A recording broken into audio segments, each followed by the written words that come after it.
Good afternoon, and thank you for spending part of your afternoon with us. What we will try to do is to make this quite informal so that we will do some brief presentations and we'll give time for you to ask any questions or to raise any concerns that you might have. I will not do elaborate introductions. There are wonderful bios of all of the individuals here that are outside, and I think you would rather hear from them than hear their bios. And we will do the introductions in turn. I am Dr. Nanette Wenger from the Emory University School of Medicine in Atlanta, Georgia, and it's my privilege to chair this panel. And what I have been charged to do is to perhaps give you a very brief overview of cardiovascular disease in women and some of the exciting parts that have been emphasized at this wonderful international conference. When I had the privilege of doing a TV program this morning, one of the people was interested in a comment that I made, so I'm going to repeat it for you with your privilege to reuse it. And it is the old Chinese saying that women hold up half the sky. And what we are trying to do as a result of this conference is to see that we have heart-healthy women on a global basis holding up half of the sky. Now, when some of us started out in medicine, heart disease was viewed as a man's problem. And it really has been only in recent years that women have come to center stage. And you know, we women multitask. We spend our time holding up part of the sky, but we also now bear the major burden of cardiovascular disease in the world.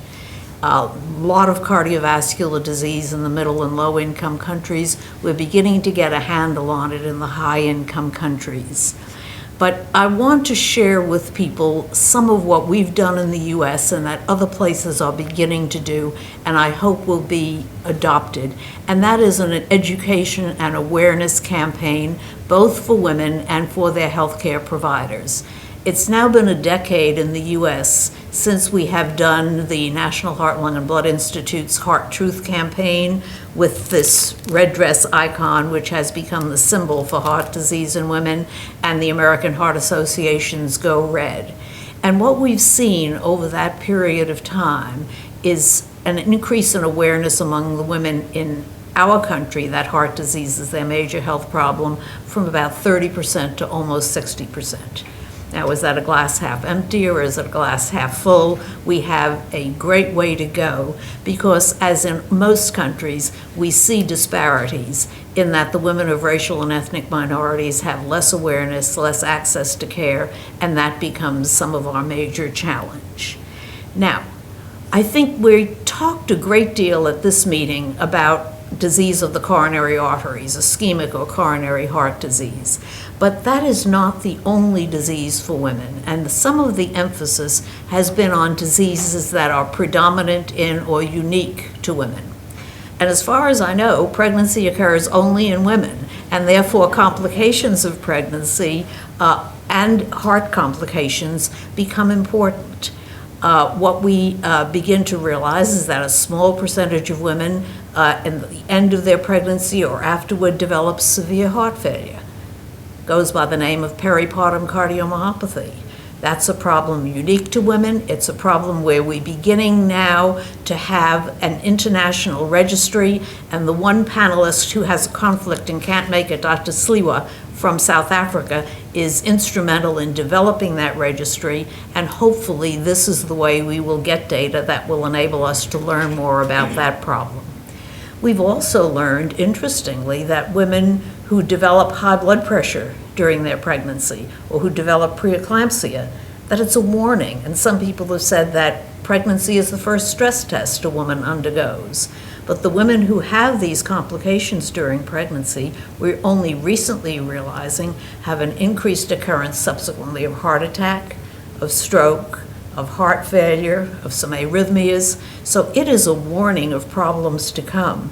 And we're beginning to work with our obstetrician and gynecologist colleagues so that these women are followed very carefully because they are at increased risk. Now, I think that I want to emphasize the coronary disease that we've discussed, the ischemic heart disease, because as I've said, this was thought to be a disease of men. And the early reports that came out from the heart associations worldwide gave out pamphlets that were talking about the way to a man's heart. That was the heart healthy diet. They were talking about how to keep your husband from getting heart disease. That was a woman's problem. And we have had to do a 180-degree turnaround to say that the female heart is vulnerable, because unless women perceive themselves as being vulnerable, they are not going to undergo the preventive treatments that will help them to remain free of disease. And those preventive interventions are common to women and to men. It involves absolutely no smoking, physical activity as a regular component that is an enjoyable part of lifestyle, a heart-healthy diet, attention to weight maintenance, and certainly management of high blood pressure and management of high cholesterol and management of emotional problems. So those are common. But interestingly, women smokers are at greater risk, 25% greater risk than are men who smoke. And I think women are unaware, and in many areas of the world, totally unaware that smoking poses a risk. A woman who has diabetes is at greater risk of developing heart disease than a man who has diabetes. We're not really sure why. It's an area of very active research. So that certainly there are many important differences, and Dr. Bolger will spend some time going over some of the gender differences or disparities. But I think because the awareness of heart disease in women came onto the scene relatively later, women still remain underdiagnosed, undertreated, and because of that, with almost every coronary feature, whether they have plain old chest pain, the stable ischemic heart disease or angina, whether they have an acute coronary syndrome, whether they undergo revascularization, women remain at greater risk than do their male peers. Now, how much of it is a difference in biology? Is there really a difference? And I think there are some differences. And how much of it relates to suboptimal therapy, we have yet to discover, but it's likely both. So we see the woman at high risk, and therefore, obviously, where we're going worldwide, or should be going worldwide, will be the area of prevention. And what I want to do now is to turn this over to Dr. Bolger from the University of California at San Francisco, and she will talk about the gender-specific cardiovascular diseases. Thank you, Nanette. Actually, it's lovely to talk about this because the story of persistent gender bias, when we go looking for hard evidence of what to do, what works, what changes outcomes and saves lives, has been really an uphill battle, and I credit Nanette with her indomitable spirit and her ability to say, now, which she does better than anybody I know. It has been a battle to make sure that the evidence base that underlies what we do in terms of our decisions and our therapies for our patients is based on groups of patients that include adequate numbers of women, so that we can be confident that the risks or benefits identified there are in fact relevant to them as well as to the male patients. And it's not safe or scientifically valid to just assume that even though there aren't enough women in these studies and they're not of a representative age or even ethnicity or socioeconomic status, that in fact the results of these sometimes enormous studies, long-lasting studies, very expensive studies to do, and highly impactful, that they actually apply to the women that we take care of. I know Dr. Barry Merz is in the audience, and she feels extremely strongly about this and has fought hard for this. So I think that we are making progress. If you look now at funded research from the National Institutes of Health, there are requirements that have been enforced because of the diligent efforts of people to make sure that there is gender representation. However, if you look at, by strict criteria, the number of studies that actually do have the right numbers of women, the right ages of women, the appropriate representation, it still is probably less than 60%. So we need to continue to do better. And I would say, because this is the World Heart Federation meeting, and we are here in Australia, and we have representation from countries all around the world, North American and European-based research is also a question when it comes to applying to other ethnicities. I think we've learned a lot. So I think that people who take care of all kinds of patients become very adept at asking themselves quietly, does that data even apply to my patient? Should I really be taking that seriously? The gender biases, as Nanette said, can be based on physiological differences. There are clearly differences in what we see. One of the most impactful things that's very interesting is when someone comes into the emergency room with chest pain, in fact, the reliability of the blood tests that they do to see whether or not there's been heart damage is variably sensitive and specific in women than men. Okay, and we've run a risk particularly up until recently with the higher sensitivity tests, of missing subtle heart problems in women early on, where a male patient of the same degree of disease would be diagnosed earlier. So there are a number of differences, and it may relate to just a different way of developing the vascular disease that underlies these. We also don't know enough about how some of the devices, the very fancy, dramatic, life-saving things that save people's lives in the middle of a heart attack or even a stroke, some of these devices have been poorly studied in women. And it's very challenging because these are often physical implementations, and women are smaller than men. And the reaction to these devices is very particular. So I think that that's something that's also very relevant, and we need, at the pace of what's happening in device therapy, we need to make sure that women are represented so that we can use these tools sagely in those patients. And then finally, I think we need to, this is something I also learned from Nanette, to always remember that in fact, because women often develop their cardiovascular disease at an older age, that making sure that the age representation in a study is appropriate to our patients, whether they're male or female, because in fact, the outcomes can vary significantly with that. And with that, I'll hand it back to our MC. The next person on your program, as I suggested, had a conflict, Dr. Sliwa from South Africa, which is why I spent a little bit of time talking about her area of specialty, which is a postpartum or peripartum cardiomyopathy. I do want to call to the attention of our media folks that we do have a patient in our midst. And Joanna, sitting on the front row, is someone who has recovered from heart disease. The image that most individuals, if I were to ask you to do this blindfolded, your image, if I said a woman with heart disease, would be an elderly, gray-haired woman. And here we have a gorgeous young blonde who is a 4 to 5 year survivor of a massive heart attack and a revascularization, who has done all the right things and is going to be available after the session if you want to talk to her and ask her specific questions. So the face of heart disease is changing, and I think this is what we want to be able to teach the women. I want to now go to the area of your program that talks about new directions and how to address heart disease in women. And you are really in for a treat, because our first presenter is Christina Volman. Caroline, I'm sorry. Caroline Volman. And she is one of the co-authors on an abstract that was accepted for this Congress. She is a senior in high school, starting college at Vanderbilt University in the US in the fall. And I want you to go over the topic and tell us a little bit about what you taught everyone at this Congress. Her mother, a cardiologist, is smiling proudly on the front row. Thank you very much, Dr. Winger, and thank you so much for the honor of getting to join you today. So 10 years ago, the Rush Heart Center for Women was founded at Rush University Medical Center in downtown Chicago.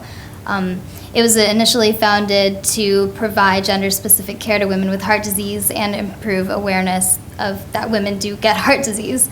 So what we wanted to do was find any differences between the type of patient that comes to the Heart Center for Women versus a type of patient that just comes to the general cardiology office. So we were hoping to improve patient care by finding the best methods of outreach and better tailored care to the type of patient that comes to the Heart Center. So we surveyed 365 cardiology patients about their perceptions and preferences regarding their care of their heart disease. And what we discovered was that there were significant differences in the type of patient that comes to the Heart Center for Women versus one that just comes to the general cardiology office. Specifically in media influence, we asked the patients if they were influenced by advertisements, by awareness outreaches, by seeing doctors interviewed in the media, and the Heart Center for Women patients said that they were significantly more influenced than the general cardiology office patients.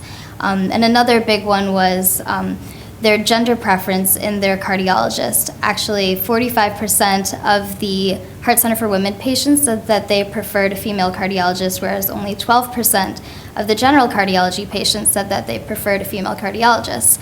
However, 67% of all the patients that we surveyed said that it was important to them that their cardiologists specialize in treating women with heart disease. So regardless of the gender of their cardiologist, it was important to any female cardiology patient that they see a doctor that specializes in treating women with heart disease. So we think that there are absolutely differences between the two types of patients, and we hope to see a lot more heart centers for women cropping up in the United States and elsewhere also. Again, this informs so much by simply a questionnaire survey of patients. And probably worldwide, the emphasis now is on patient-centered care. And the expectations of our patients and meeting those expectations may be very important worldwide. Now, another perspective on New Directions is from Julianne Mitchell. Julianne is with the National Heart Foundation of Australia. And what are you going to talk to us about? Well, thank you, Nanette. We've been watching from afar what was happening in America or in the US, but also sort of tracking what was happening in the international literature.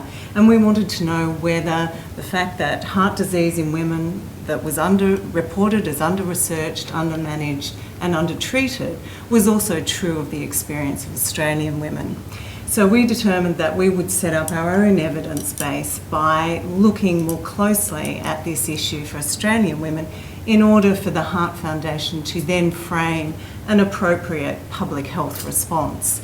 Our first task was really to actually examine what women understood and knew about heart disease. And similar to the American experience, we found only 20% of women were aware that heart disease was the leading cause of death in Australia.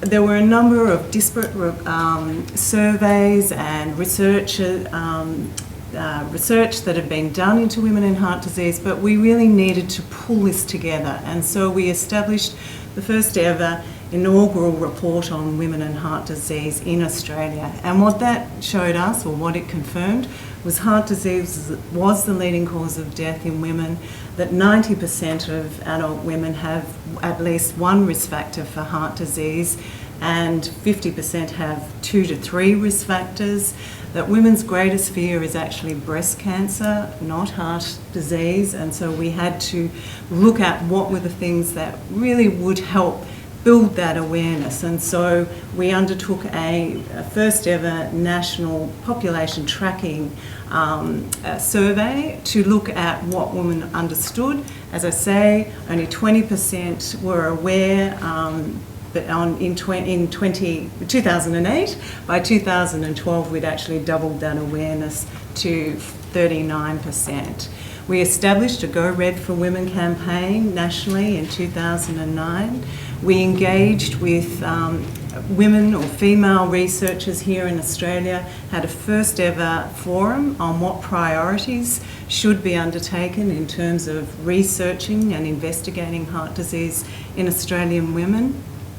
And we also did a huge community engagement strategy to really raise the issue of heart health awareness in the community. So really recruited a number of female ambassadors to really go out and talk about this message with women. We're now, we are now organising or planning our next 5-year strategy. And so between 2013 and 2017, you will see the Heart Foundation not only continue to raise awareness about heart disease, but we will focus our attention more directly on the atypical symptoms or the non-chest pain symptoms of a heart attack, because our research shows that women's awareness of this is extremely low. And I think Joanna's experience is one that a lot of women can take heed of. We will also be working more closely with health professionals and broadening our focus. I think here at the conference we've heard a lot about the importance of engaging with obstetricians, midwives, a broader range of health professionals in how they can educate women through the life course, wherever they are, whether it be in pregnancy, be in menopause, what they can do to actually raise the importance of heart health with those women. We also will become a much stronger advocate. We are already, but continue to raise the importance of having, gender analysis of our hospital data to really inform how women use services here for not only their heart health, but if they have a heart attack or indeed how they're managed post a cardiac event. And so a particular area of focus for us will be looking at cardiac rehabilitation and improving attendance, because we know that only 20% of Australian women attend and complete cardiac rehab, and we need to seriously increase that participation rate. So, there are a number of activities that we have planned over the next 5 years. We are learning all the time from the experience of other members of the Federation in the strategies they are adopting to raise awareness of heart disease, and we continue to share and build on that knowledge base.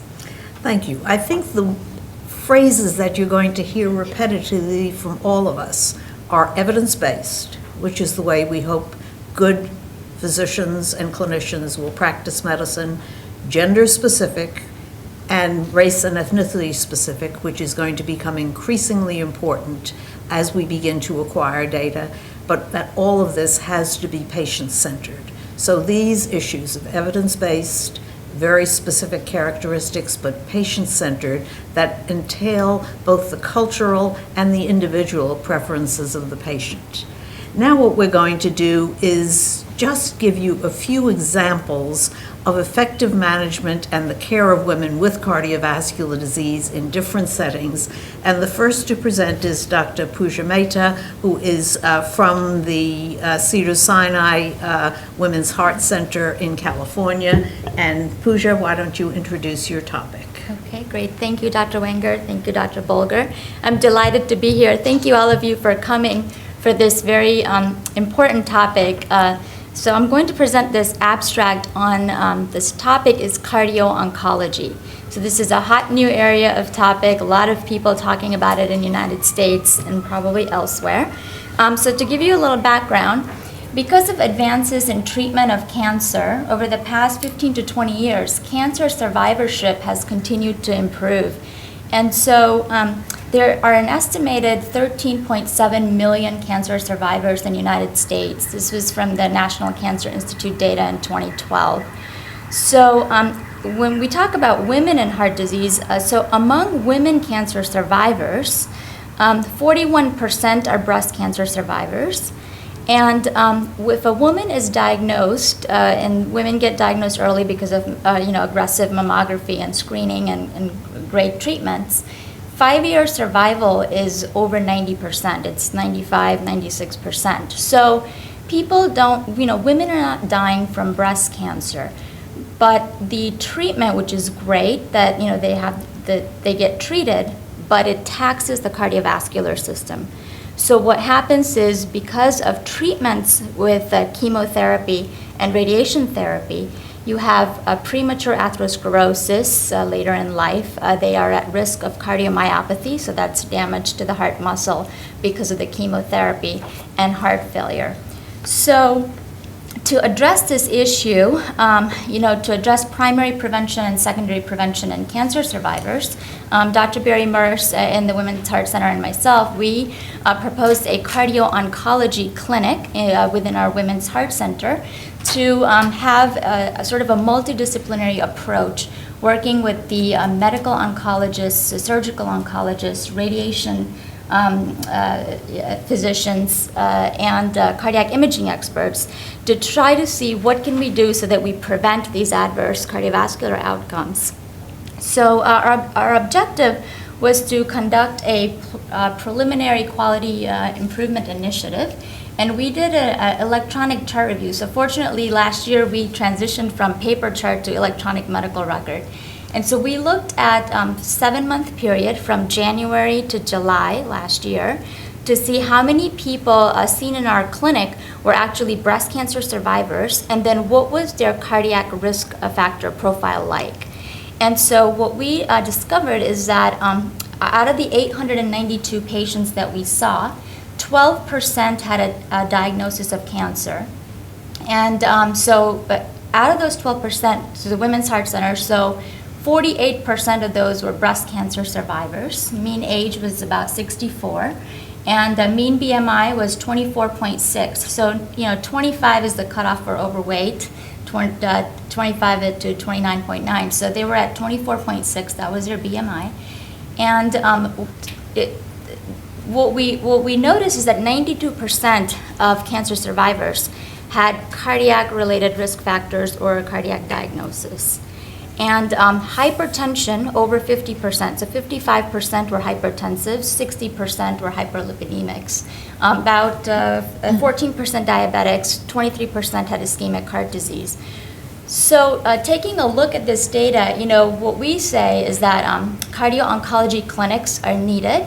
I think that it helps, it's a great opportunity for primary and secondary prevention to address this issue, so that not only do we help these people who have survived their cancer, but also have good cardiovascular outcomes. So, thank you. Well, interestingly, I think if you were to walk outside the convention center and interview the woman on the street and ask her what her major cancer risk is, I think you would uniformly get the answer of breast cancer. I'm not sure what it is in Australia, but in the US, women who have cancer are more likely to have lung cancer and die from lung cancer than breast cancer, and that's a cigarette smoking related feature. And I think relatively few women appreciate that. And again, this is why we are so totally dependent on the media to help give the correct information to the women. Another very different approach in terms of the care of women comes from our two experts at the Australian Catholic University, and we have Dr. Aziz Rahman and we have Professor Linda Worrell Carter, and you decide the order in which you're going to present and what you're going to tell us. Thanks very much for that, Nanette. Welcome, everybody. I think that perhaps I'll give a little bit of background. I'm actually a clinical joint appointment at St Vincent's Hospital, and for those of you that don't know, St Vincent's is a major metropolitan hospital with 850 beds. We work quite closely with our interventional cardiologists, a couple of them who've directing this meeting, and they're very open to us exploring and looking at some of these differences in women. So I won't reiterate too much about the background, but more to say that we've had an interest in looking at perhaps some of the patients that might come through the emergency department. And one of the things that sparked my interest was actually, and I'll just mention it as background, was a PhD student of ours that was an emergency nurse. And I sort of gave her the task of looking at her PhD to see whether women might be assessed slightly differently. She's actually looked at a large data set and found that they're categorised at a lower risk, so they're actually not moving through as quickly. And then it made us think, what about those patients getting through to coronary angiography? Is there a delay in the treatment? How many are actually getting angiography? And then we thought we'd actually get some hard data, looking at a database, and this is what we'd like to talk about now. So I think the background is important because we know that through all the research there is a delay in women being processed through the emergency department. So for this study we actually looked at a data set which we had put together. We sought to investigate gender differences within this hospital-based database. And I think I might just hand over now and not say too much, and Aziz will just give you some of the detail and then we'll talk about some of the outcomes. Thank you, Linda. As Linda mentioned that we looked at the patients of coronary heart disease and we wanted to see is there any difference in terms of investigation and treatment of them. So what we did, we looked at the database during 2009 and to 2012 of St. Mason Hospital, which Linda mentioned is a large tertiary care hospital in the metropolitan Melbourne. And we selected the patients who was admitted for the first time with the diagnosis of coronary heart disease, irrespective of any department in the hospital. And we tried to see, is there any difference in terms of investigation and treatment? And when we say investigation, usually you may be aware that coronary angiogram is the treatment, is the diagnostic choice to investigate what is the extent of that disease. So we tried to see, is there any difference in terms of coronary angiogram between male and female? And in terms of treatment, the two treatment, angioplasty stent and bypass grafting. So we wanted to see, is there any difference between male and female in terms of treatment? So if I show you graphically, we had over 2,000 patients who were primarily diagnosed as coronary heart disease, and among them 30% were female. And if you look at the characteristics of those female, 60% of them had hypertension, 42% were current smokers, and 39% were from the rural areas. Then we investigated, okay, let's have a look at the investigation.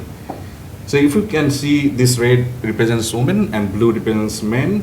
There's a slight difference in terms of coronary angiogram, 64% versus 69%. And statistically, we did not find any significant difference in terms of coronary angiogram. But when you looked at the treatment in terms of angioplasty stent and bypass grafting, interestingly, angioplasty stent, we can see over 1/3 of the women were treated with angioplasty stent, whereas almost half of the male were treated with angioplasty stent. So there is a significant difference in terms of angioplasty stent. And when you looked at the bypass grafting, there is also a significant difference, 9% versus 18%. And when you looked at the age, we have found that women of 35 to 49 years of age receive less angioplasty stent, and women over 49 years of age receive less bypass grafting. And the last graph is showing no intervention at all. So they did not receive any type of diagnostic or treatment intervention. We can see 29% of women did not receive any type of coronary intervention compared to 20% of men. And I'll hand over to Linda to conclude. So I guess there's a number of things here. Obviously, it was a retrospective study, and we need to be doing one in real time. So we need now to do a prospective study, larger, perhaps over a number of different hospitals in Melbourne, and also look at those risk factors, because the documentation of the lipids, cholesterol wasn't very good, so we didn't want to report on that. There was a couple of other things. So I think some of the things we would like to look at now are not only around perhaps the detail, the risk factor profile, and making it a larger study. But I think some of the key messages, I think, from this are that we really need to look at not only there's issues of equity, but the guidelines that we have, so that our medical colleagues and our nurses as well, and that's why I mentioned about the emergency department, because we're wanting to make sure that it's actually a pathway. So when the patients come in, then there's not a delay in emergency because there's a lack of awareness that delays the patient to going to the angiography department and all the way through. So I think it is important to think about a trajectory of care. So that's why we're doing work in the emergency department, as well as perhaps looking at increasing an awareness And it is wonderful that we've got cardiologists who are open to working with us and looking at perhaps, are they looking at guidelines, which is what obviously we need to be making sure people are inclusive of. So thank you, Nanette. Again, I think the most important issue is raising the questions, and this is exactly what's being done here and in many centers throughout the world. But I don't want you to leave with the impression that Australian doctors are inappropriately or undertreating women, because we women are a little bit more complex when we have the chest pain and the ischemic symptoms. And some women will have obstruction in the disease of the large arteries surrounding the heart. And some women who have an inadequate amount of blood to the heart muscle will have it because they have disease in their small vessels. Now, only the women who have disease in the big vessels are candidates for the revascularization, either with a stent or with bypass surgery. So it's a select group that are candidates. And obviously, as this goes forward prospectively, it will say of the people who are appropriate candidates are there gender differences. But the important feature I think that will be brought out is that many of the women don't have disease in their big arteries, but they have disease in the small arteries. But nevertheless, they have inadequate blood supply to their heart muscle, and that places them at increased risk. And we're beginning to learn about that population. So there are many, many questions that will be raised by these studies. And what I'd like to do now is to let any of you who have questions or concerns or comments voice them. If you want a general response from the panel, ask it. If you want to address it to someone specific. I've never known media people to be shy. Come now, someone must have a question.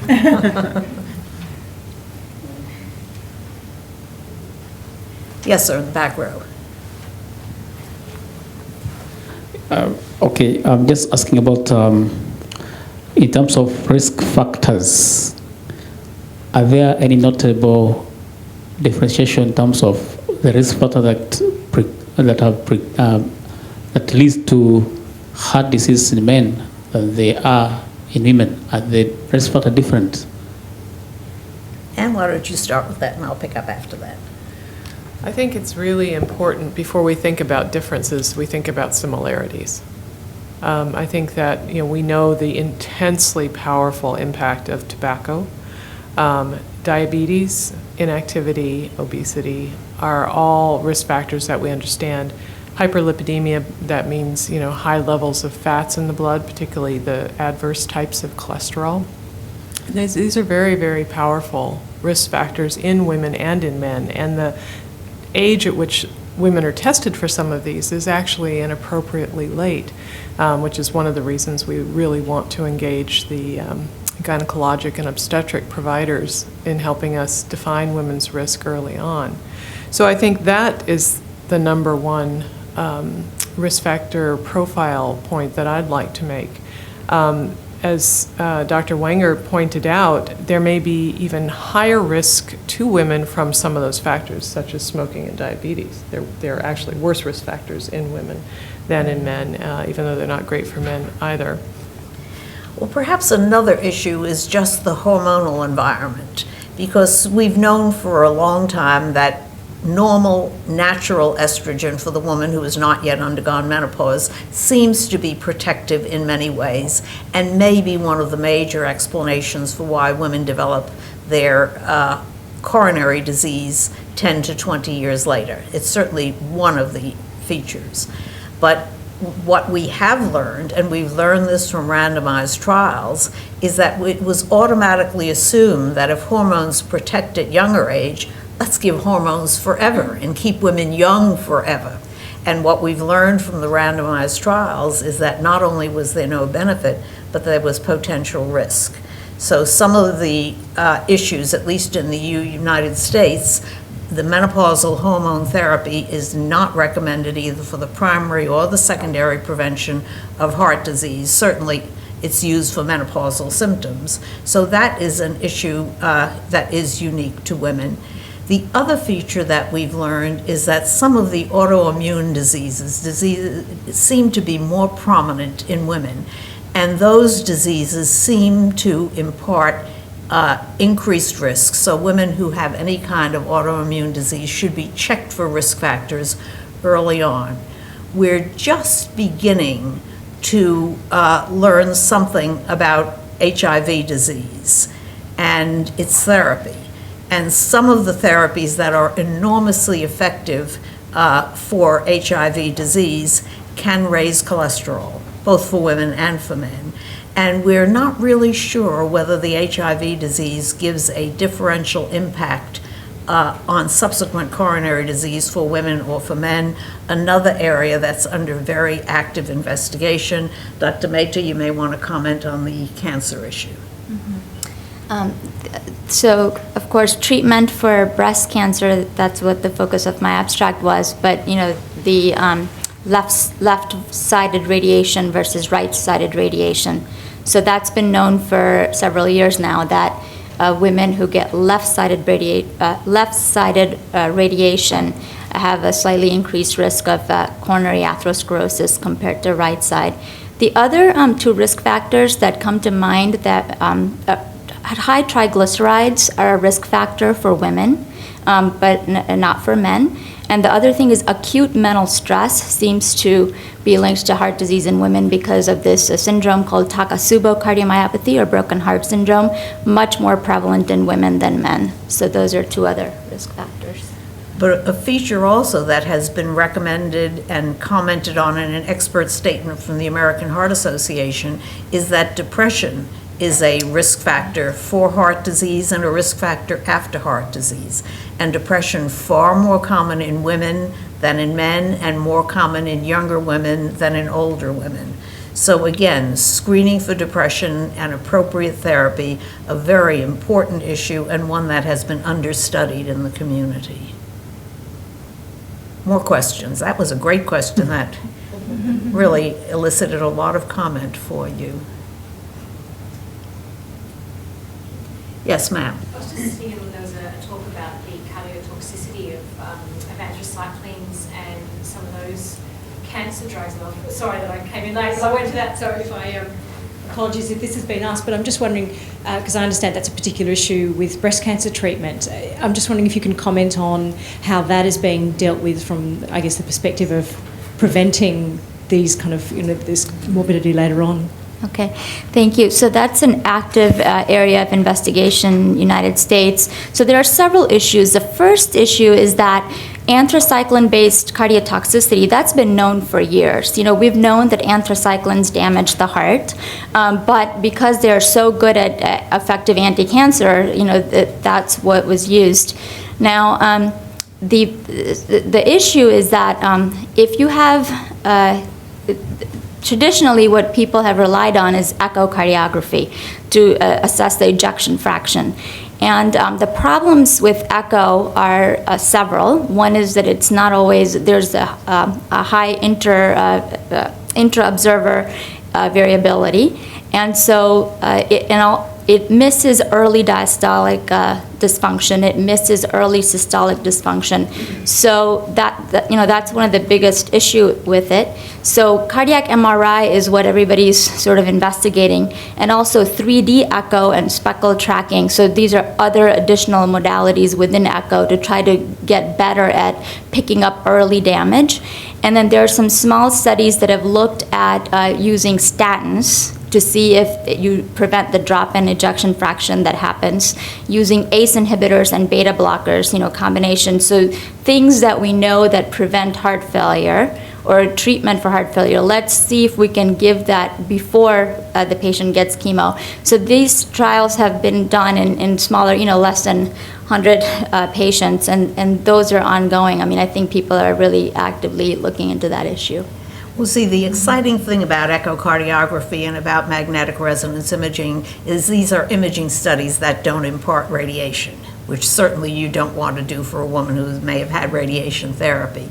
And there's some very sophisticated variations on these, and we're beginning to say, can we use these earlier? Should we use these perhaps even before there's any damage to the pumping function of the heart. And some of the studies that Dr. Mehta talked about are looking at patients with very sophisticated ultrasound examinations and saying, if you see some very minor changes, what about using a statin or an ACE inhibitor preventively? Can you do anything that will avert the adverse effects of these anthracycline drugs? So again, an area of very, very intense investigation, relatively specific to women. But I don't want people to think that breast cancer is a disease solely of women. Breast cancer is a very serious disease when it develops in men.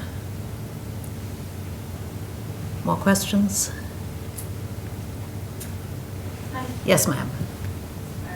Get your microphone. Just a question around menopause and estrogen and its protective factors. My question is probably two parts. Firstly, why is it that we don't know what its particular protective factors are when it comes to heart disease? And secondly, if we know that women's risk increases dramatically after menopause, why is there a reason why we don't include that in our awareness campaigns that encourage women therefore to be more aware of their heart health post-menopause, given that the age at which that occurs can vary dramatically between person to person? And why don't you start? Well, I like to start at the end. Okay.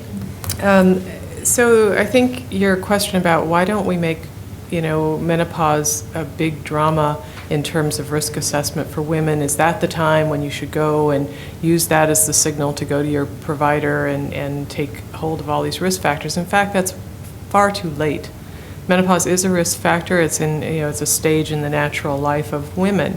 But if you look at the development of vascular disease, in fact, it's lifelong, and it is very important to maximize impact. If you're going to make a really good decision, make it when you're young. If you have a tendency to hypertension, if you're deciding whether or not you really want to stop smoking, if you're trying to decide how to manage your weight or to take up more physical activity, the impact of those decisions are huge if made early. So I think that it would be, while it is important, and as you say, it is a marker in the manifestations of the disease, in fact, this is a disease that's been churning along and brewing all the way. And so I think that in a way, I'd like it very much that we don't necessarily use that as a trigger. And I think the hormone replacement story, which Dr. Wenger refers to, was in a way a disappointment, specifically because women felt like, well, if I never have menopause, then maybe I really don't have to worry about heart disease at all. And what we've seen is, in fact, that's not at all the case, and that this is a natural phase of life, and that, focusing on just one aspect of it and thinking that magically, pharmacologically, we can alter the time course of women's lives in some way is a little bit fallacious. Well, menopause is not your premenopausal 1 minute and postmenopausal the next. It's a feature of a number of years, and probably better called the menopause transition. And one of the features that a research study in the U.S. called SWAN, Study of Women's Health Across the Nation, taught us is that a number of behaviors change in the perimenopausal period. And the question is whether it is those behaviors or whether it is menopause per se. Women tend to become more sedentary as they age. There is often a substantial weight gain around the time of menopause, and that weight gain has been associated with diabetes or prediabetes, with elevations in lipid levels. So is it something that a behavioral alteration might be able to affect? And I think blaming menopause and blaming solely estrogen content rather than the entire spectrum of what goes on is really important. And at this meeting, we've heard so much about diet and exercise as a pattern across the lifespan. And I think this is really where we'd like to go, rather than saying, you're menopausal, you're now at risk. You've been at risk for a long time. But I think that the physician who may see the patient then does have an obligation. The interesting feature, and I don't know if it's the same in Australia as it is in the US, is that many ostensibly healthy women have almost their lifelong care from the obstetrician gynecologist and may not go to a primary care internist or a cardiologist until disease develops. And you know, the obstetricians are really in such a preventive mode. They do pap smears, they do mammograms. What we want them to do now is to get into a coronary preventive mode and just to continue it for their patients or to refer on. That's probably where we want to go. Pooja? I agree. Completely. I mean, the OBGYN, you know, if they don't feel comfortable treating blood pressure or just too busy, at least, you know, have established referral patterns so that when they notice that high blood pressure, 140, 150, you know, just go ahead and have a physician that they can refer to, an internist who is more than happy to take care of that.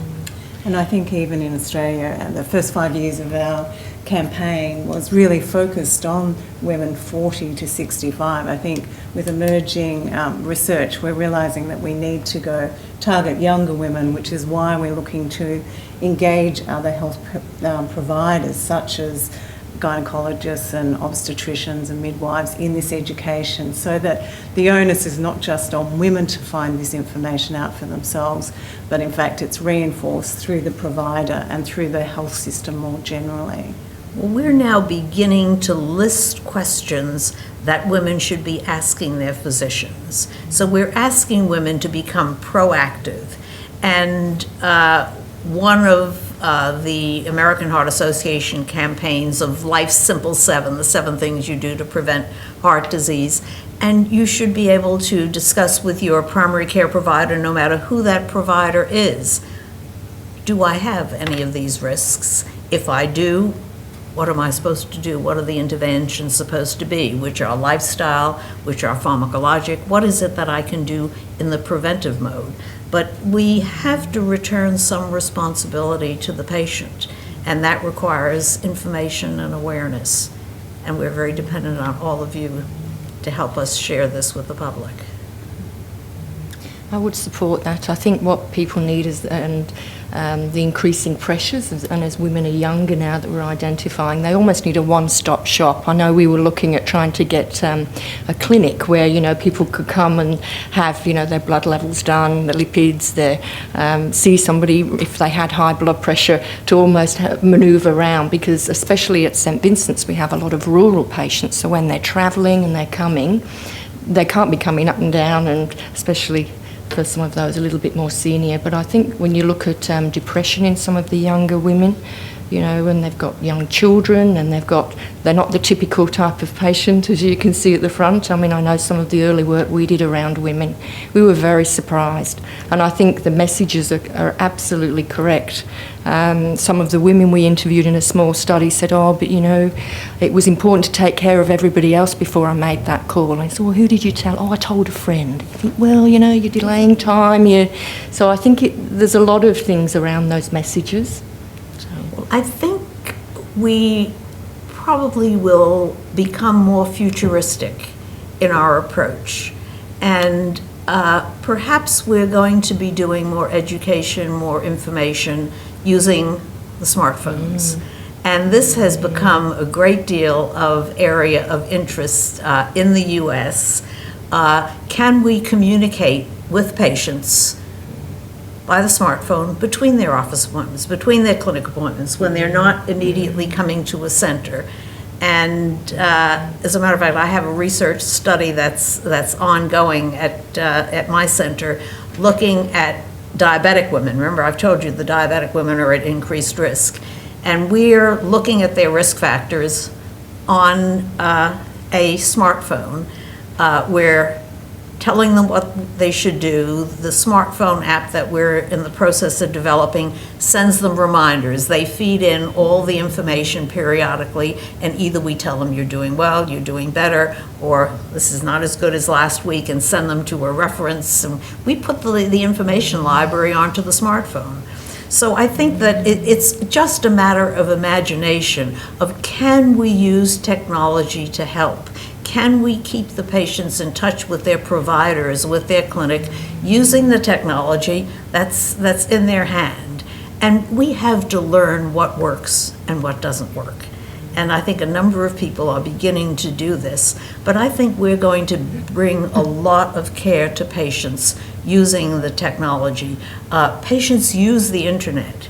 They use the internet for information. We have to show them what are the reliable sites so that they go to the ones where they get correct information rather than some of the garbage that's out there. And then we're going to have to be able to use some kind of remote technology to help patients take care of themselves in the home. And I think this is a new frontier for medicine that I hope more and more people will embrace.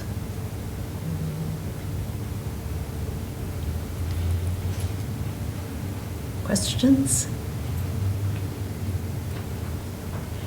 If not, please feel free to come and talk with our patient, Joanna. She's here specifically so that you can ask her specific questions.